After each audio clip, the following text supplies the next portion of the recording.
The enneagram. People who know about it tend to get fanatical about it. It's a way of understanding 9 different personality types, like a map of how people think, feel, and act.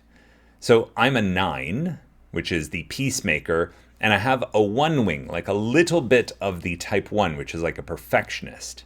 So I'm someone, according to the enneagram, who loves keeping peace and making things calm, so that 9 peacemaker. But I also care a lot about doing things right and improving the world, like a 1. And when a healthy 9 with a 1 wing combines the best of both types, they dream for a better future while staying grounded in values and practicality. In short, I tend to be impatient and want things to improve yesterday. So why am I bringing this up in relationship to schools? Well, I believe in my work that I've been developing with Brennan O'Leary. We call it the 3 types of schools. This 3 types of school model, to me, is visionary. It's pointing out something that could achieve incredible harmony within our education systems. And I don't just mean everyone holding hands, singing Kumbaya, getting along. I mean like effectiveness. Like it's addressing where things aren't clicking and pointing out something that to me is so obvious and right in our faces, but we're not addressing it. And if we did, just so many more things would click in a lot greater harmony, effectiveness, and efficiency.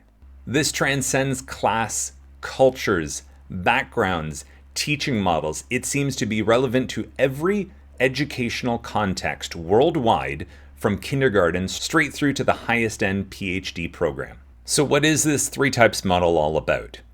It's pointing out that there are 3 core fundamental relationships at the heart of any educational approach. And it's putting words to something we already know, that there are at least 3 different types of teachers, and each thrives in their own specific environment. So let's talk about these 3. We use the words expert, coach, and counselor. So take everyone that you know in education, and I bet you we can filter them into one of these 3 categories, not to put them into a box, but rather to highlight the values that they hold and the different contributions they wish to bring to education, which frankly can compete with each other. So let's first look at a difference in terms of who decides what happens in the classroom in each of the 3. Let's start with expert. Expert educators decide independently with autonomy. So the teacher decides what happens in the classroom. Coach educators collaborate as a whole staff for a unified school-wide approach. So the staff is deciding what happens in the classroom. And finally, counselors. Counselor educators negotiate learning decisions with students. So it's the student that decides. So right off the bat, these are 3 completely different, incompatible visions about who's calling the shots in the classroom. Is it the teacher, the whole staff, or the student? Supporting each of these 3 types requires creating a place that actually allows these types to thrive. So let's talk about the 3 different types of ways to organize schools. So expert environments, the schools and classrooms thrive on clear hierarchies. Coach schools and classrooms work best with multi-layered democratic hierarchies. And counselor environments flourish with flattened hierarchies where all voices are equal. And the most important thing here, it's not about which one is best. All 3 approaches can succeed and benefit students. And all 3 have their pros and cons, but I'm saying that one of these 3 is the best for your school's context. And this is why the 3 types of school is so important. It allows us to name what our approach to teaching is, and it allows us to name the kind of environment that we want and wish to establish. Because all 3 of these are good. Pursuing any of them is a good thing. However, what is not a good thing is the constant tug of war between them, which we seem to experience in every school, moving in one direction and then another. This wastes time, resources, and definitely the personal investment of those wanting to contribute meaningfully.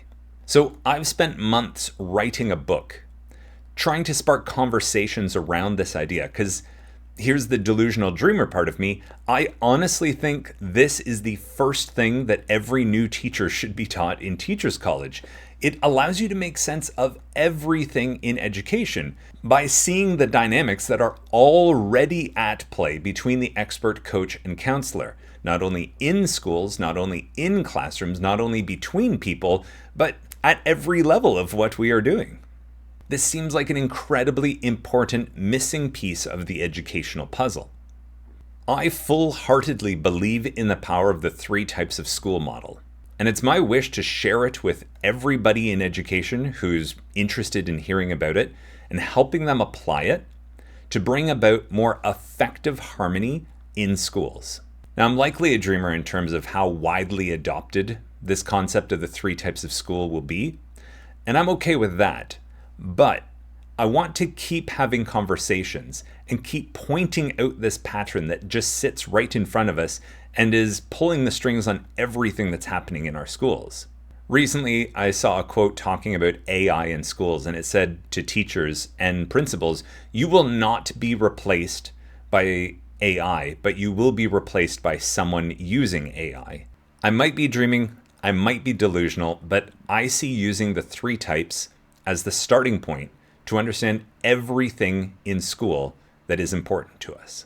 Learn more about the 3 types with our newsletter and other videos on this topic. Links are in the description of this video.